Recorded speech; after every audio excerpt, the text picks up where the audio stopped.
No fue error. El presidente Andrés Manuel López Obrador defendió haber exhibido el teléfono de periodista del New York Times. Aseguró que lo volvería a hacer y cuestionó que a él, ¿quién lo defiende de la calumnia? Interurbano. La construcción del tren en la Ciudad de México provoca afectaciones a los vecinos, daños estructurales, ruido y disminución del terreno. Milenio los visitó. Toman las calles. Migrantes varados en la capital del país acampan en distintas zonas ante la saturación de los albergues. Algunos se han integrado a la economía informal de la capital. Decepcionante. A 2 años de la invasión de Rusia a Ucrania, su embajador en México lamentó en entrevista que en la OEA nuestro país no se sumara a la condena que hicieron 25 naciones. Pidió una postura más contundente.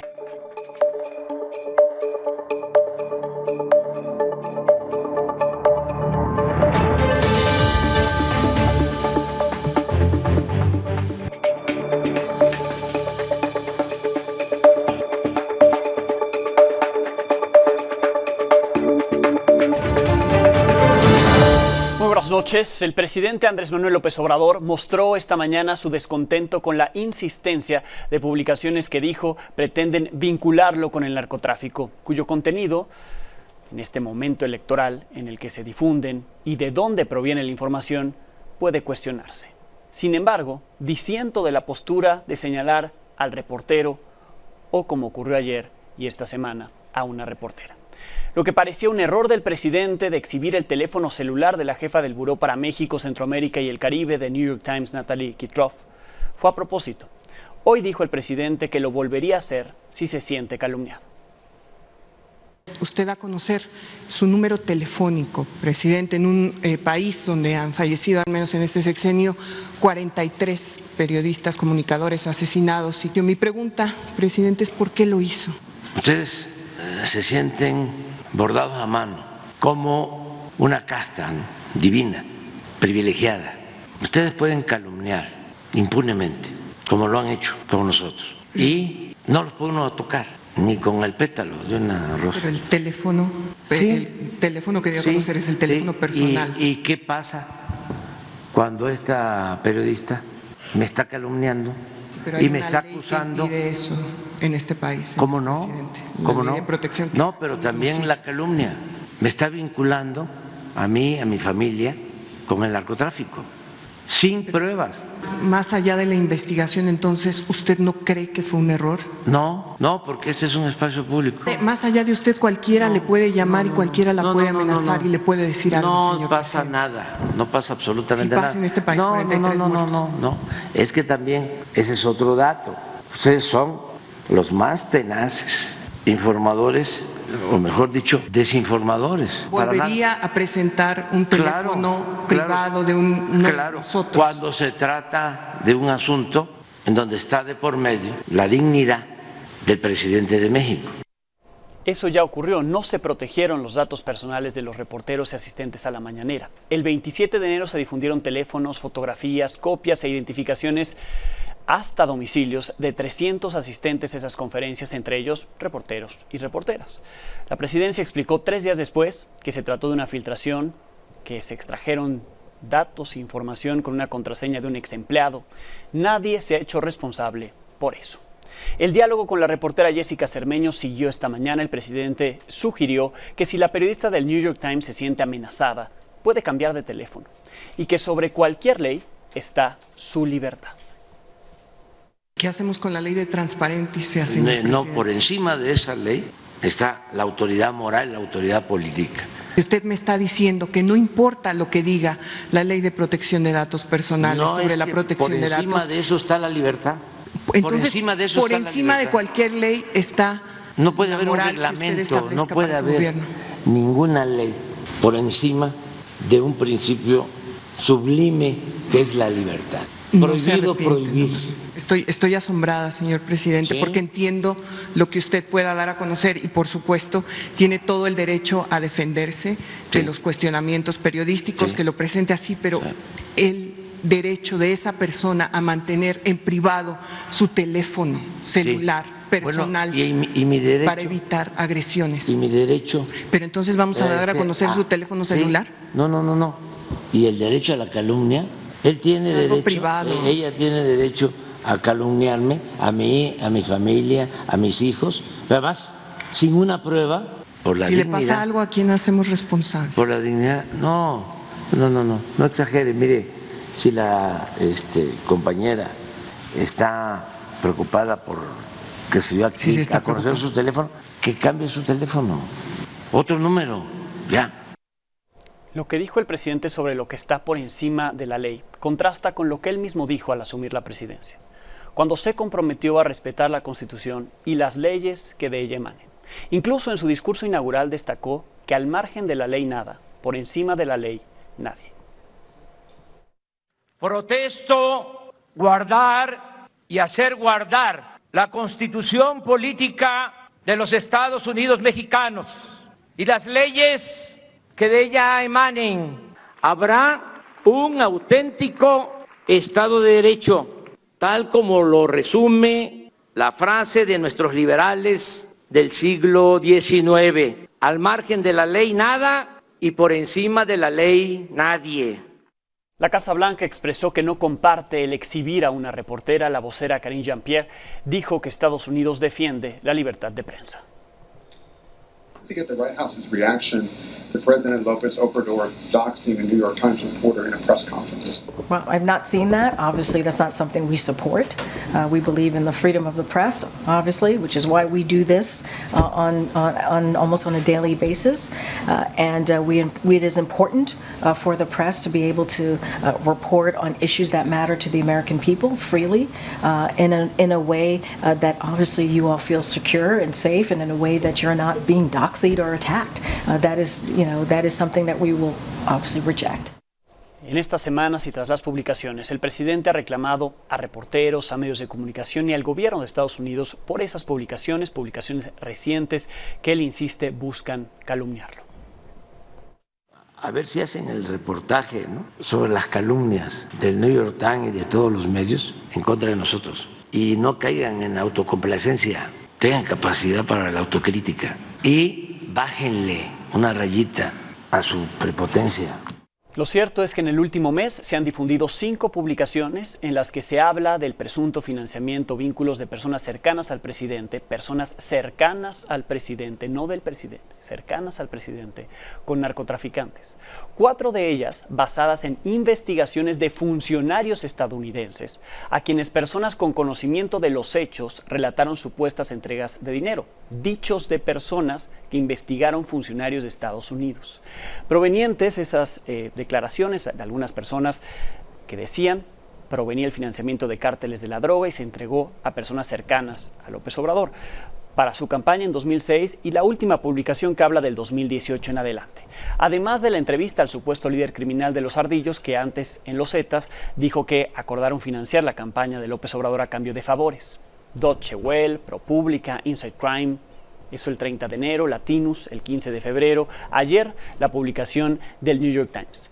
¿De dónde proviene la información o el interés de que se ventile en tiempos electorales todo esto? Eso no queda claro. Hoy el embajador de México ante la ONU, Héctor Vasconcelos, dijo que estas publicaciones son parte de un discurso infame próximo a la transición del poder en México.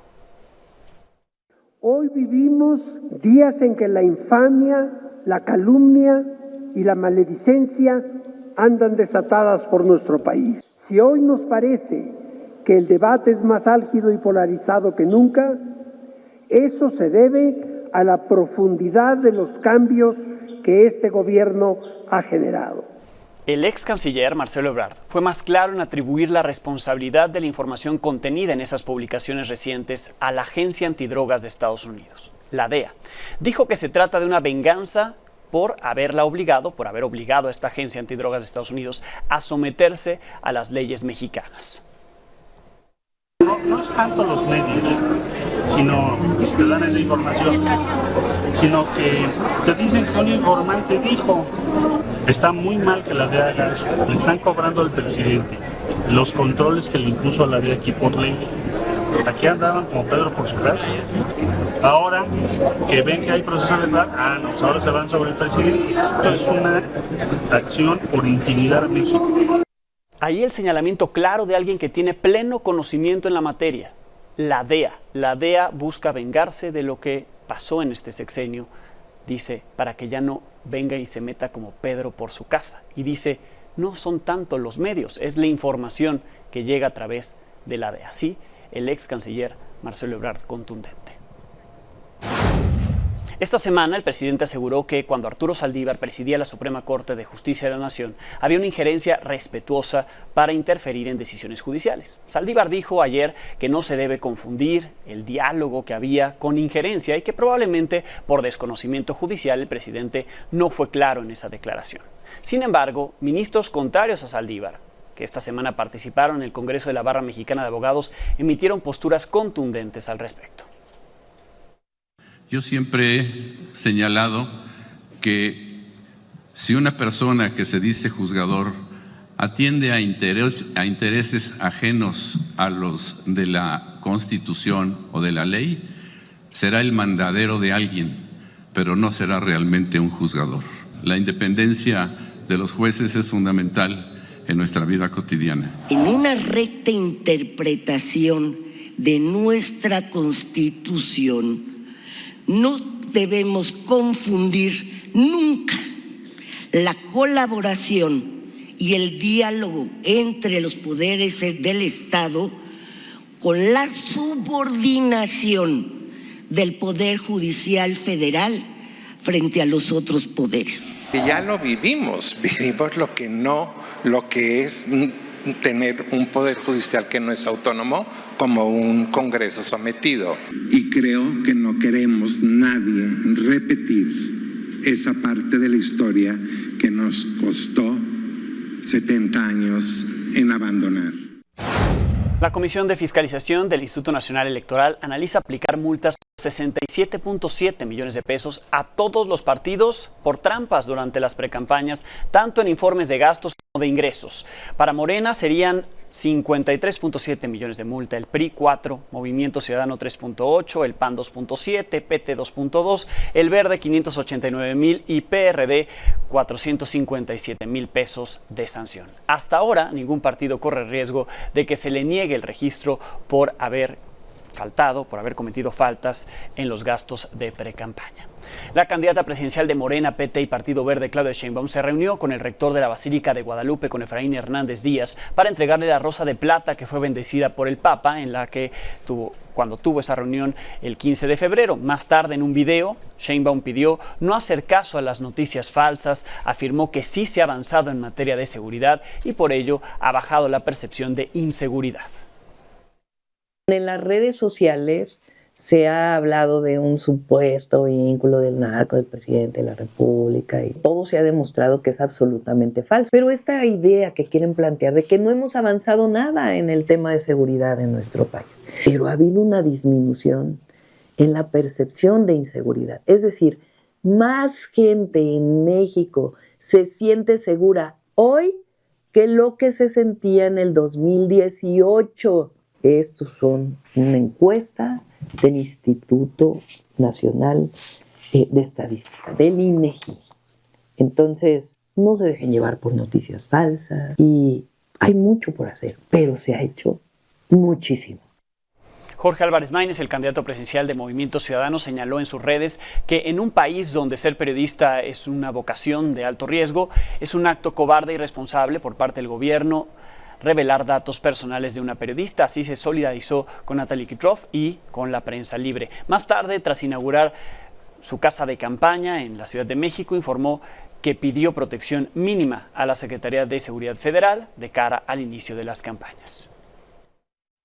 Las personas que te atiendan a ti, 10, 15, 20, 25, por un lado están dejando de atender tareas sustantivas de orden, de seguridad, para las mexicanas y los mexicanos. Entonces, le he expresado a la Secretaria de Seguridad Pública, a Rosa Isela Rodríguez, es que la mínima protección posible, bajo los estándares de inteligencia y de eficiencia que las fuerzas federales, civiles y armadas puedan ofrecer, en el contexto de los protocolos, de los parámetros de protección que tienen,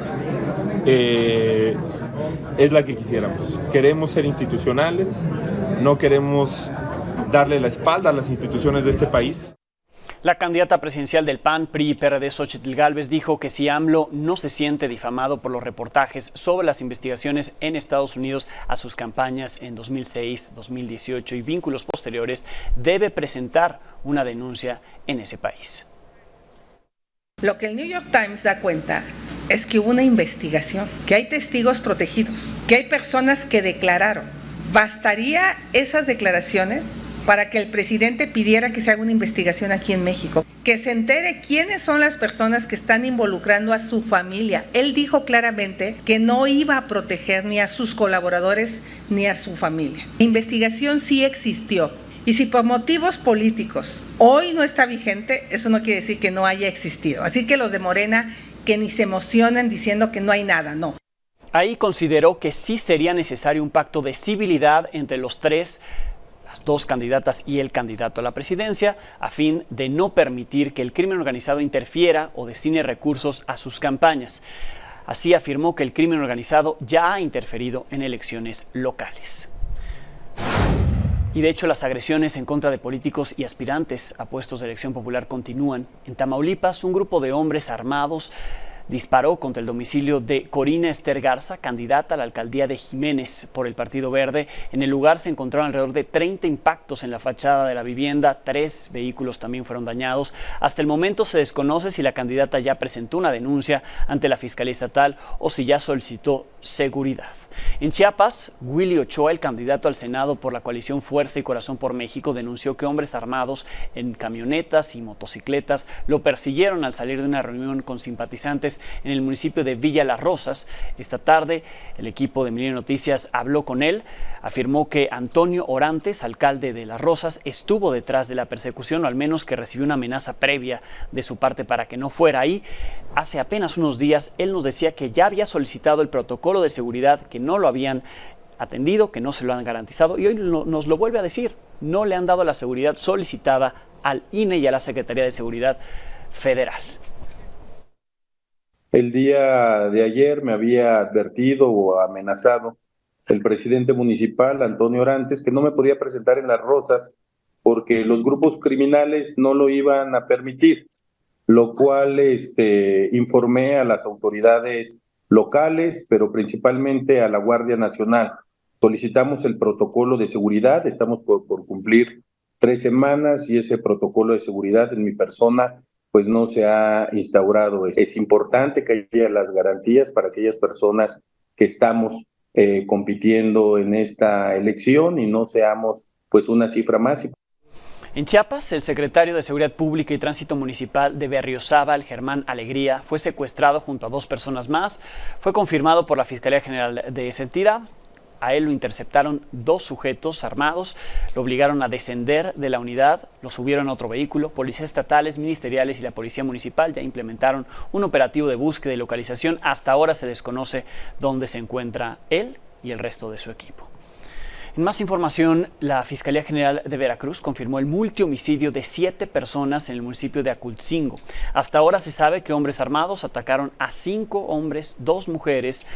Las autoridades no han dado mayores detalles de este ataque, pero ocurrió ahí en una vivienda. Al parecer se metieron a atacarlos. En Guerrero, la tregua que se dio desde antier entre Tlacos y la familia michoacana en la sierra del estado parece rendir frutos, al menos en cuanto a homicidios. Según el informe diario de seguridad del Gobierno de México, del cual no hay, por cierto, reportes del miércoles, el día de la tregua, se muestra que ayer ocurrieron 3 homicidios dolosos en Guerrero. Donde la violencia no para es en Acapulco, en el puerto. Este día se reportaron hechos de violencia, dejaron 3 muertos en la zona suburbana del puerto. Hombres armados arrojaron desde un vehículo restos humanos dentro de un costal. Otros 2 hombres fueron asesinados a balazos en Ometepec y Atoyac de Álvarez. Y hablando de Guerrero, la Secretaría de la Defensa informó de las acciones realizadas en la región de Tierra Caliente, el principal bastión de la familia michoacana. Detalló que en lo que va del año han sido detenidos 20 presuntos delincuentes. Además, ya se aseguraron armas largas, miles de cartuchos, bombas de fabricación casera, así como vehículos, equipo táctico y drogas. También se desmantelaron parapetos improvisados en puntos estratégicos de esa región. En la Ciudad de México esta tarde se difundió el video de la ejecución ocurrida ayer frente a la Plaza Arts Pedregal, cuya víctima fue identificada como Juan Martín Larrauri. En el 2023 fue detenido con autos de lujo robados y facturas falsas del Instituto para devolver al pueblo lo robado. Los sicarios aprovecharon un cuello de botella que se hace ahí en periférico, en la lateral, para colocarse al lado del vehículo de la víctima y ahí le dispararon. Después huyeron sin mayor problema. Entre los autos que se le aseguraron a este hombre el año pasado se encuentra esta camioneta Lamborghini valuada en 3.4 millones de pesos. Reporte de robo en Estados Unidos. Fue encontrada junto a una factura falsa del Instituto para devolver al pueblo lo robado, en la que se detalla la marca, el modelo y precio de ese vehículo. La Comisión Ambiental de la Megalópolis informó que se mantiene la fase 1 de contingencia para este sábado, debido a que la calidad del aire no mejoró, sigue siendo muy mala, las condiciones climáticas son desfavorables, pidió seguir las recomendaciones, mantuvo restricciones a la circulación, no circulan autos con holograma de verificación 1 y 2, tampoco los de holograma 0 y 00, engomados de placa verde y con terminación 1 y 2, así como aquellas que estén conformadas por letras, además de placas foráneas. En la página de la Comisión de la Megalópolis están todos los detalles, pero nuevamente mañana hay programa No Circula para muchos vehículos que circulan en la capital y el área metropolitana del Valle de México. En días recientes, las obras del tren interurbano han representado un riesgo para trabajadores, sí, pero también para los vecinos. Mis compañeros Mario Rodríguez y Azucena Rangel recorrieron la zona y visitaron a algunos de los afectados. Aquí la historia.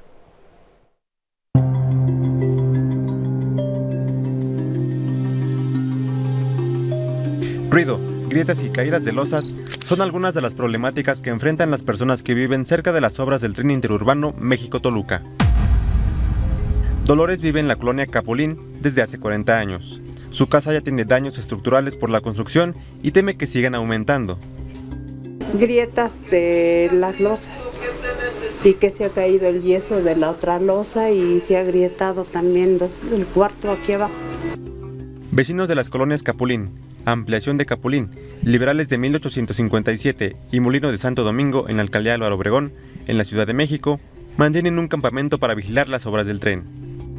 Somos como 36, 38 y pues todas tienen diferentes afectaciones, no nada más.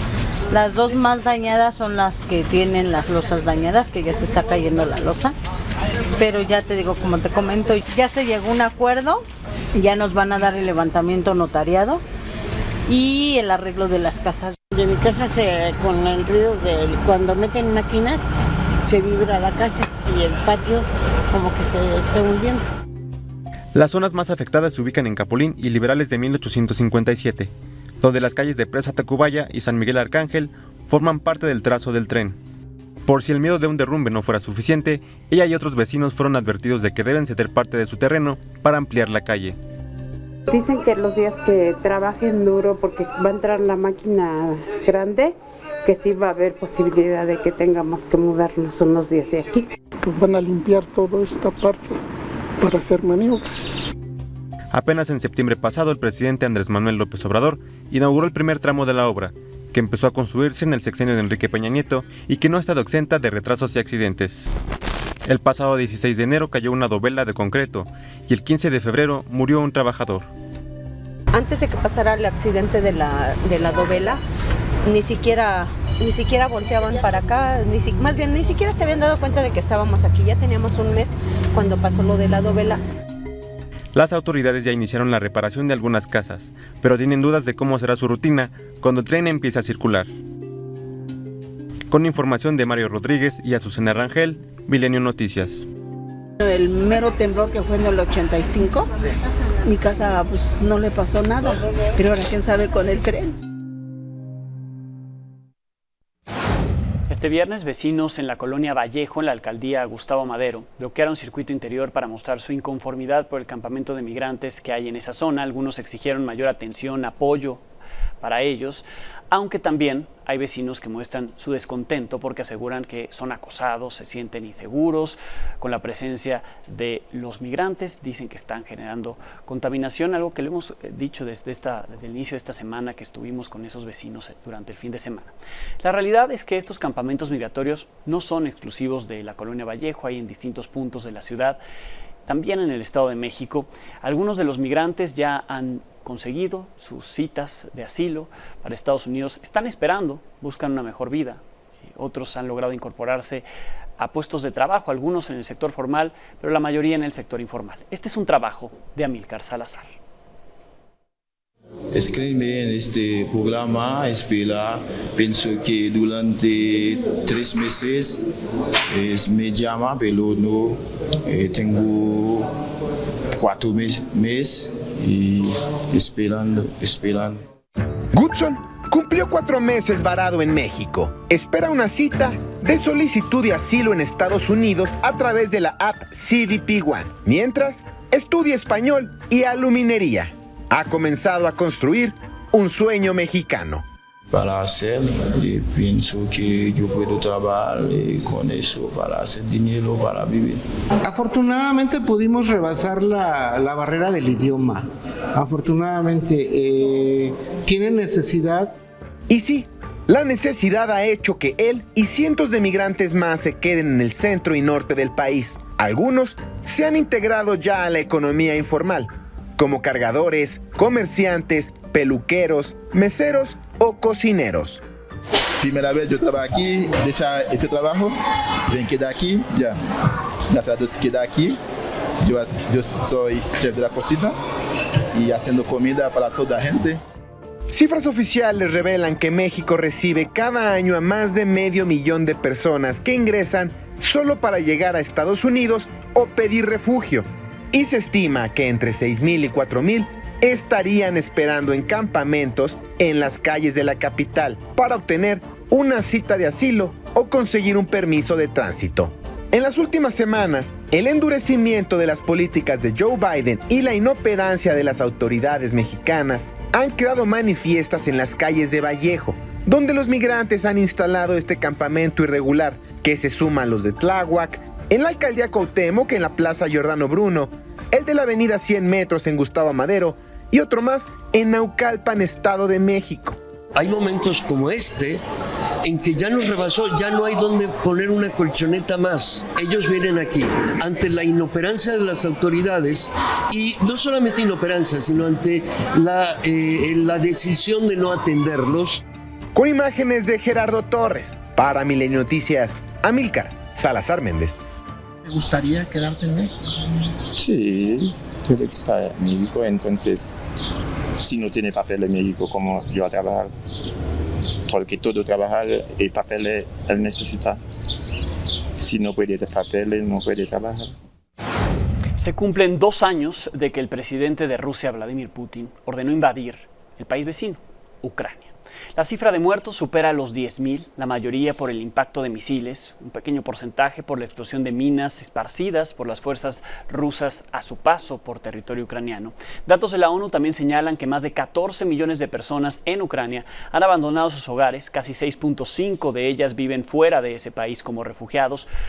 Organismos internacionales como el Banco Mundial han cifrado en 452,000 millones de euros el precio de la reconstrucción de Ucrania durante la próxima década.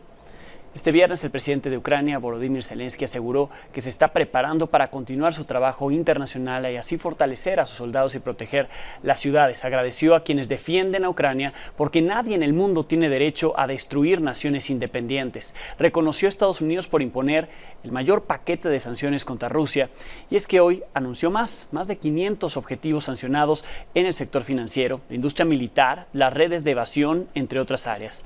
Apenas ayer Zelensky dio una entrevista al presentador de Fox, Bret Baier, donde pidió más armas. Dijo que sin el apoyo de Estados Unidos se produciría una tregua. Vale la pena decir que es importante que la entrevista la dé a Fox News, ¿no? Normalmente tiene una audiencia republicana, ¿no? De derecha, y son ellos los que han un poco frenado el financiamiento, bloqueado el financiamiento hacia Ucrania. Por eso es valiosa la entrevista que haya dado a Fox News y también el lugar donde la da, muy cerca de donde se está librando la batalla aún entre ucranianos y rusos. Will Ukrainians survive without Congress support? Of course, but not all of us. And if we understand this price, if the world is ready for this, okay, you will see it. But it's tragedy. We need high-range weapons. We talked about this yesterday with congressmen. I talked about this with President Biden. Everyone understands ATACMS for 300 kilometers. That would help us a lot. Como parte de su labor, el presidente ucraniano acordó con Suiza realizar una cumbre mundial de paz sobre Ucrania, aunque todavía no se ha anunciado la fecha. Se espera que sea a finales del mes de marzo. El acuerdo se produce durante el viaje de Zelensky a Berna, la capital de Suiza, en enero, donde fue recibido por la presidenta de la Confederación Helvética, Viola Amherd. Sobre esta cumbre, sobre los 2 años que se cumplen, conversé con la embajadora de Ucrania aquí en México, la embajadora Oksana Dramaretska. Por cierto, considera que fue decepcionante la postura de México en la OEA al no condenar los 2 años de la invasión rusa.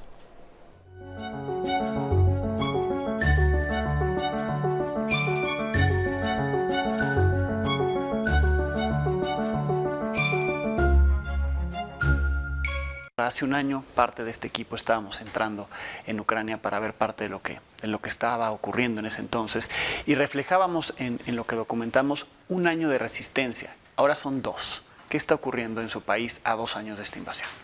En efecto, más de 20% del territorio ucraniano está ocupado, es bajo ocupación, con régimen ruso establecido en estos territorios. Espero temporalmente y lo más pronto expulsamos, pues sería mejor.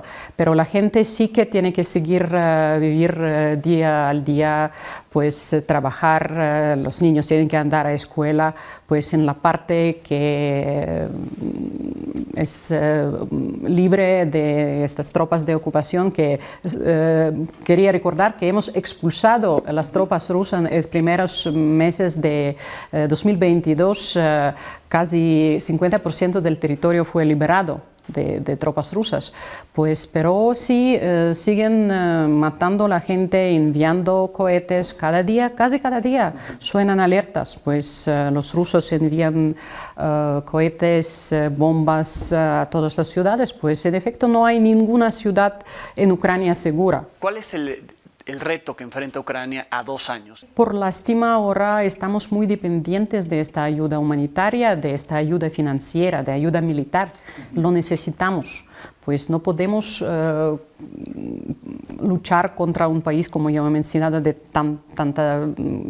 es tan grande como Rusia, que tiene además armas nucleares. Y además, esto también vale la pena mencionar, que un país con armas nucleares está amenazando con estas armas un país que no tiene estas armas.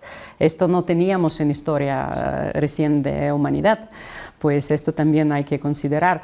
Por eso sí, dependemos mucho de esta ayuda humanitaria. En últimos meses, el 1 de febrero, Unión Europea aprobó un nuevo paquete de $50.000 millones de apoyo financiero a Ucrania. Esto es importantísimo para nosotros.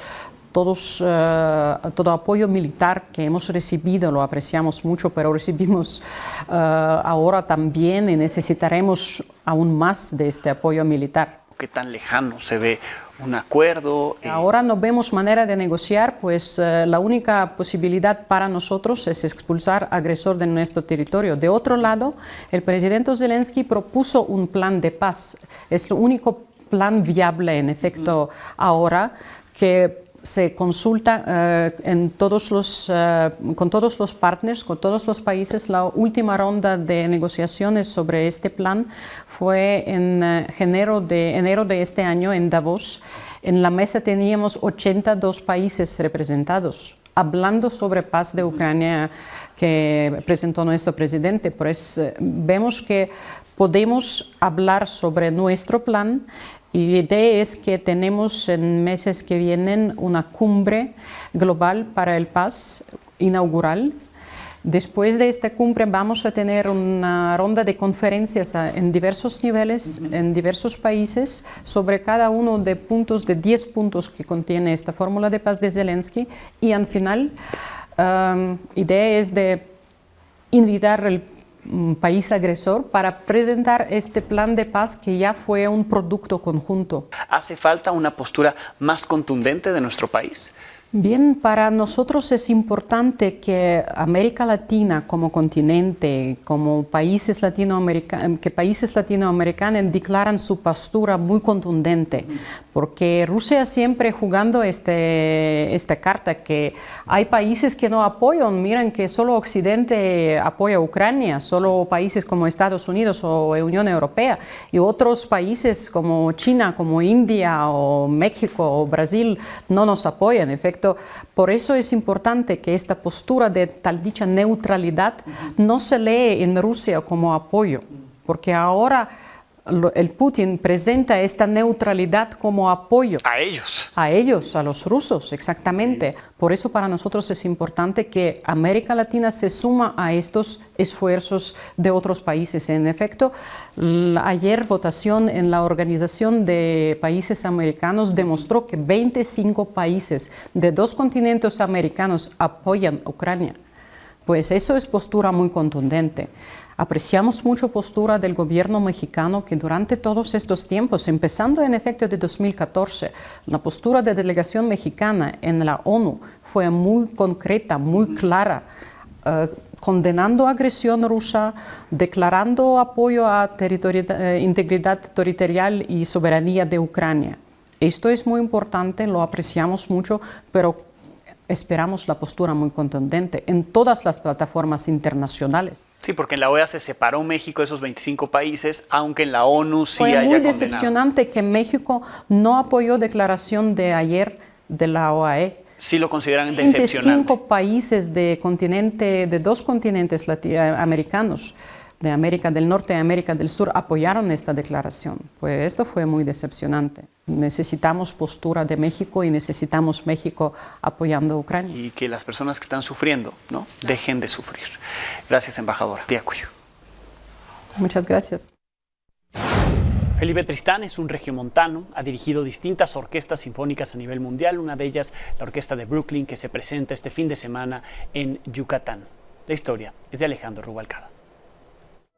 La pasión por la música ha llevado al regiomontano Felipe Tristán a dirigir orquesta sinfónica en los 5 continentes, pero este fin de semana encabezará una mezcla de culturas al presentarse junto a la Orquesta de Brooklyn en Yucatán. Comencé con instrumentos, con la flauta, con el cello y posteriormente estudios profesionales de música. Ha llevado la batuta de conjuntos musicales en Alemania, Suiza, Canadá, República Checa, Estados Unidos y China. Ahora la Orquesta Americana compartirá escenario este sábado en Mérida con estudiantes de la Universidad de las Artes de Yucatán en el Palacio de la Música, tocando un guapango y la primera sinfonía de Beethoven, además del estreno musical del compositor yucateco Alejandro Basulto. Es partícipe de álbumes musicales de conciertos de flauta producidos en Alemania. Además estrenó casi 30 obras musicales de compositores. Sin embargo, el paso por el mundo de la música clásica ha sido difícil. Pese a su talento, sigue trabajando para dirigir otras orquestas reconocidas a nivel mundial. Eso para mí sería como una gran meta que la tengo en mi radar y sobre todo pues orgullosamente representando a México, que hace falta más representación y diversidad en el mundo internacional de las artes. La presentación de este fin de semana será histórica para la música de Norteamérica, comenzando con los ensayos entre músicos que solo hablan español y otros solo inglés, pero las partituras los unen en un mismo sentido. Con esto estamos comprobando que la música nos reúne y la música pues ahora sí que rompe barreras. Desde Yucatán para Milenio Noticias, Alejandro Rubalcaba. Pausa y volvemos.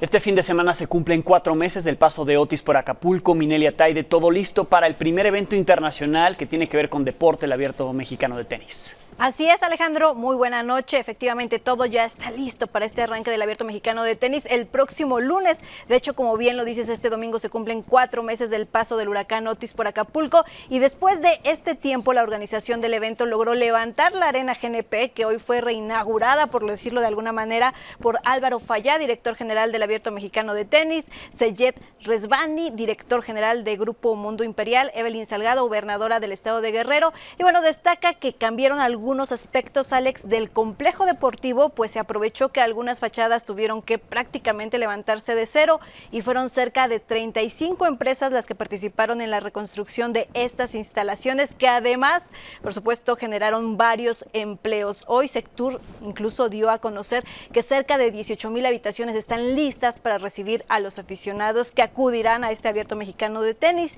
Y en el tema deportivo, nada más recordarle a la gente que este Abierto de Tenis tendrá 4 jugadores top 10, Alexander Zverev, Holger Rune, Taylor Fritz y Stefanos Tsitsipas. Así la situación con el Abierto Mexicano de Tenis. Y también destacar, Alex, que en todo momento la organización nunca intentó cambiar de sede, siempre se mantuvieron, como se dice, ¿no?, al pie del cañón, porque al final sabían que Acapulco les había dado mucho y lo han mencionado constantemente. Tenían que hacerlo en Acapulco porque así debían y, bueno, obviamente apoyar a toda la gente de Acapulco después del paso del huracán. Bien, pues se logra la meta, va a haber Abierto Mexicano de Tenis en Acapulco, aunque aún hay muchos pendientes para los damnificados, zonas que reconstruir, pero hay abierto, estaremos documentándolo. Gracias, Mine.